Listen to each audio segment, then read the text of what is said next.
ખાતેથી મહત્વની ખબર હાલ સામે આવી છે।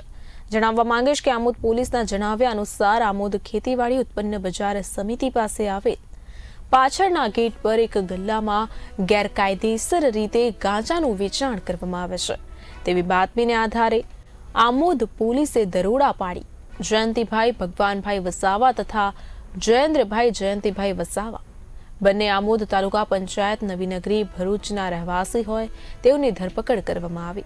પોલીસે બાપ દીકરા પાસેથી ગાંજાનો જથ્થો જપ્ત કરી narcotics drugs and psychotropic સબસ્ટાન્સીસ act હેઠળ કાયદેસરની કાર્યવાહી હાથ ધરી હતી।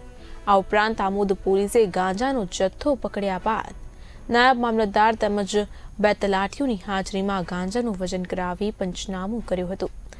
આમોદ પોલીસે રાત્રિના સમયે ફરિયાદ નોંધી આગળની કાર્યવાહી હાથ ધરી હતી, જેની તપાસ વાગરા પોલીસ સ્ટેશનના પોલીસ ઇન્સ્પેક્ટર SD ફુલતરિયા ચલાવી રહ્યા છે।